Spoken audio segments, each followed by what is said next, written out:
Hello everyone, তোমাদেরকে আমার কালী পুজোর তৃতীয় দিনের ব্লগে অনেক অনেক অনেক স্বাগত। আশা করছি তোমরা সবাই খুব ভালো আছো, আমিও ভালো আছি।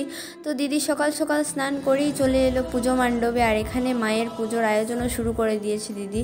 আর সাইডের দিকে চলছিল বাচ্চাদের ভাসান ডান্স। তো এখানে পুজোর আয়োজন শেষ করে শাক কাসর উলুর ধ্বনি দিয়ে মাকে পুজো লাগানো হলো।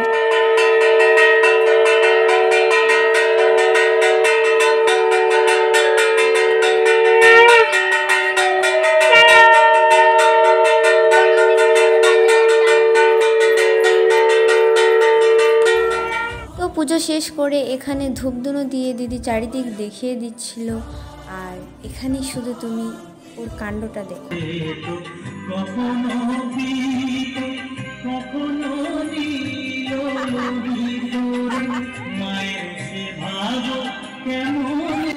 মানে ও আত্মনির্ভর, ও এটাই বলতে চাইছে যে তোমাদেরকে করে দিতে হবে না, আমিই পারবো। তো এখানে প্রসাদ আনা হয়ে গেছে, আর এখন দিদি প্রসাদটাকে মাখাবে ভালো করে। তারপর এখানে সবাইকে প্রসাদ বিতরণ করা হচ্ছে, আমরাও প্রসাদ খেলাম। তো যেহেতু আজকে আমাদের প্রতিমাকে আমরা বিদায় জানাবো, সেই কারণে 3টে বাজার সঙ্গে সঙ্গে চারিদিকের স্কিনের কাপড়গুলো খোলা হয়ে যাচ্ছে। একদিকে স্কিন খোলা হচ্ছিল, আর একদিকে সবাই যাত্রাও করে নিচ্ছিল একে একে। তো যেহেতু দেখলাম এখানে সবাই যাত্রা সেরে নিয়েছিল, আর আমিও দেরি না করে স্নান করে যাত্রার থালা সাজিয়ে আমিও চলে যাই মাকে যাত্রা করার জন্য। তারপর এখানে আমি যাত্রা করছিলাম আর দেখছিলাম যে কিভাবে কি করতে হয়। একটা ছোট বাচ্চাকে জিজ্ঞাসা করে করে জানছিলাম যে হ্যাঁ এটার পরোটা করতে হয়, ওটার পরোটা করতে হয়। যাত্রা তো এর আগে আমি অনেকবারই করেছিলাম, কিন্তু আমার একটু ভয় করছিল যে কিছু ভুল ত্রুটি যেন না হয়ে যায়, কারণ বড় কেউই ছিল না। একটা ছোট বাচ্চাকে জিজ্ঞাসা করে করে জানছিলাম যেহেতু, আর ওই বাচ্চাটা না অনেকটা পাকা মেয়ে, তাই সেই কারণে ওর কাছ থেকেই জানছিলাম। তো হয়তো কিছু একটা ভুল হয়েছে, সেই কারণে মার ওই যে দেখছো না আমার মাথার সাইডে যে হাতটা, এই হাত দিয়ে আমার মাথায় এত জোরে একটা বাড়ি খেয়েছিলাম, মানে কিছু না কিছু একটা তো ভুল হয়েইছে। তারপর মাকে মিষ্টিমুখ করালাম, মিষ্টিমুখ করিয়ে প্রদীপ ধূপধুনো দিয়ে মাকে বরণ করলাম। বরণ করে ছোট্টখাটো ভক্তির মাধ্যমে মায়ের কাছ থেকে একটা বড় ক্ষমা চাই, আর বললাম যে তুমি আসছে বছর আবার এসো। তারপর 5টা 12 হওয়ার সঙ্গে সঙ্গেই আমাদের প্রতিমায়ের যাওয়ার সময় হয়ে যায়, আর ওনাকে তো যেতেই হবে। উনি হলেন ঘড়ির কাঁটার মতো, যতই ধরে বেঁধে রাখি না কেন ওনাকে সেই যেতেই হবে, ওনাকে রাখা যাবে। তো তোমরা হয়তো ভাববে যে এখানে দুটো প্রতিমা কোথা থেকে এলো। একটা প্রতিমা হলো আমাদের পাড়ার পুজোর প্যান্ডেলের, আর আরেকটি প্রতিমা হলো আমাদের পুজোর প্যান্ডেলের। তো অনেকটা বড় ট্রাক ভাড়া করা হয়েছিল, তো সেই কারণে একটি গাড়িতেই ওদের দুজনকে নিয়ে যাওয়া হয়। তো এখানে বুকে পাথর রেখে আমরা আমাদের মাকে বিদায় জানালাম, এই বলে যে তুমি আসছে বছর আবার এসো, খুব তাড়াতাড়ি এসো।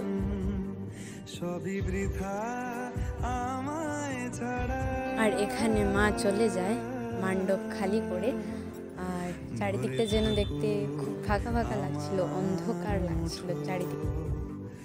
অনেকটা সময় পর আমরাও আমাদের এই বছরের কালী পুজোর শেষ রাতটা ঘোরার জন্য রেডি হয়ে পড়ি। আর এখানে ছোট দাদা ভাই আর দাদা ভাই এসেছিল, আর বড়দা ভাই শুধু আসেনি। আর এখানে আমি প্রায় রেডি হয়ে পড়েছি, দিদি রেডি হচ্ছে, বৌদিও রেডি হয়ে পড়েছে। আর তারপর আমরা আমাদের 3 সাবারি নিয়ে বেরিয়ে পড়ি কালী পুজোর শেষ রাতটা ঘোরার জন্য। আর এখানে ব্রিজে উঠেই দেখি যে এখানে একটি গাড়ি ফেসে রয়েছে, বিসর্জনের গাড়ি। আর মেজদার মুখের হাসিটা দেখছো, ও এমনভাবে হাসছে যেন ও নিজের বউ নিয়ে ঘোরাচ্ছে। দেখো দেখো দেখো বৌদির হাসিটা দেখছো। আর দাদা তো ঘরে বসে বসে জ্বলে পুড়ে ছাই হয়ে যাচ্ছিল। তারপর আমরা চলে আসি প্রথম প্যান্ডেল দেখার জন্য, আর এখানে আমরা অযথাই লাইন ধরেছিলাম, কারণ সেটা তোমরা এখনই বুঝতে পারবে। কারণ এত লম্বা লাইন ধরার পর অনেকটা সময়, যেহেতু ছেলেদের লাইন না অনেকটা ছোট ছিল, তো তারপর ছোটদা ভাই, দাদা ভাই আর মেজদা এসে বলছিল যে এখানে তেমন কিছু খাস দেখায়নি, আর ফ্রিতে চাউমিনও নিয়ে এসেছিল, আর শুধু বলছিল যে এই ফ্রিতে চাউমিন দেওয়া হচ্ছে, আর তেমন কিছু খাস হয়নি প্যান্ডেল। তো সেই কারণে আমরা লাইন থেকে বেরিয়ে পড়ি। আর এখানে আমরা ভাবছিলাম যে ফুচকা খাবো, কিন্তু ফুচকার এখানেও এত লম্বা লাইন, তারপর এখান থেকেও আমরা বেরিয়ে পড়ি।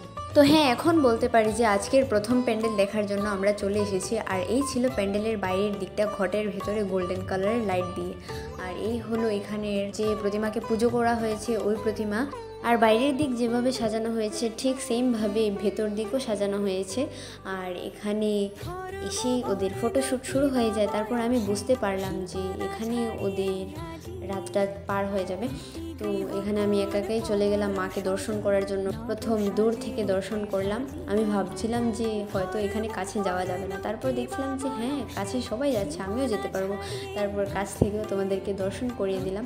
তারপর আমরা চলে যাই দ্বিতীয় প্যান্ডেল দেখার জন্য। আর ওই প্যান্ডেলে গিয়ে দেখছিলাম যে পুরো প্যান্ডেলটা জুড়েই বরণডালা দিয়ে তৈরি করা হয়েছে বাইরের দিকটা, আর ভেতর দিকটা প্লাস্টিকের থালাগুলো থাকে না ওয়ান টাইম, ওই থালাগুলো দিয়ে। আর বাইরে একটা বড় শিবলিঙ্গ রাখা হয়েছিল যেটা দিয়ে জল পড়ছিল।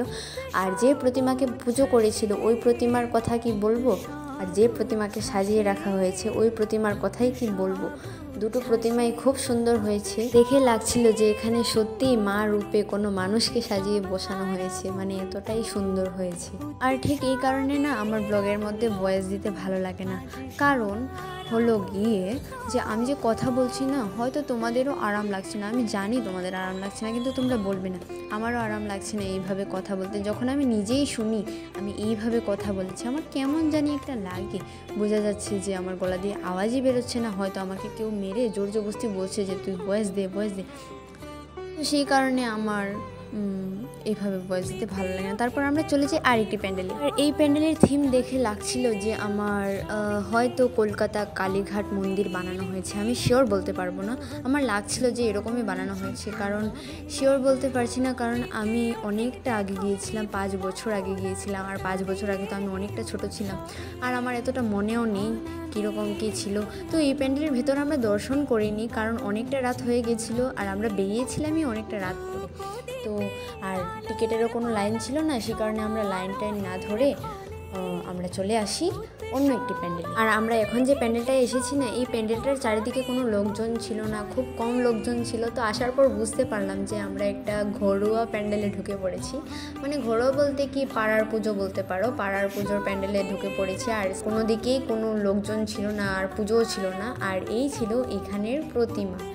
তোমাদেরকে প্রতিমার সঙ্গে দর্শন করিয়ে দিলাম, আমিও প্রণাম করলাম। আর এই প্যান্ডেলে ভীষণ কম লোকজন থাকার কারণে আমরাও এখানে একটা গ্রুপ ফটো উঠে নিলাম একজনের হেল্প নিয়ে। তো এই প্যান্ডেল থেকে বেরোনোর সময় এমন একটি গান লাগানো হলো যেটা আমিও না গিয়ে আর থাকতে পারিনি।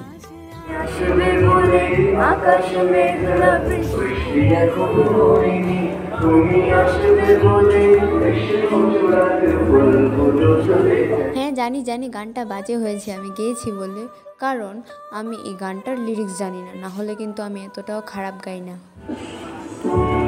তো আমরা এই প্যান্ডেল থেকে বেরিয়ে চলে আসি খাওয়া দাওয়ার জন্য। আর এখানে মোমো নেওয়া হয়েছে, তারপর আমরা মোমো খেলাম।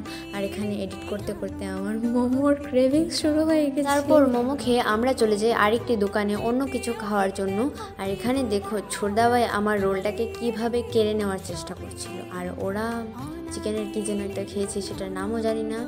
আর আমি আর ছোটদা ভাই শুধু রোল খাই, আর ওরা চিকেনের কি যেন একটা খেয়েছি, সেটার নাম জানি না আমি, তো বাদ দাও। তারপর এসব খেয়ে আমরা চলে যাই লাস্ট আইসক্রিম খাওয়ার জন্য। আর এখানে যে যার সিলেক্ট করছিল যে কে কোনটা খাবে, তো আমিও এখানে বেছে একটা অনেকটা চিন্তা ভাবনা করে ওরিওর আইসক্রিম উঠিয়ে নিলাম।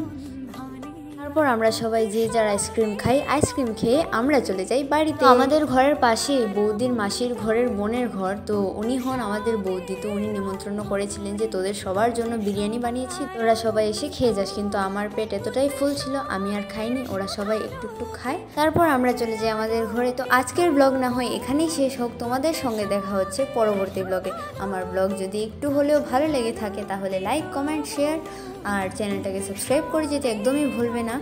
তো দেখা হচ্ছে পরের ব্লগে। ভালো থেকো, সুস্থ থেকো, টাটা।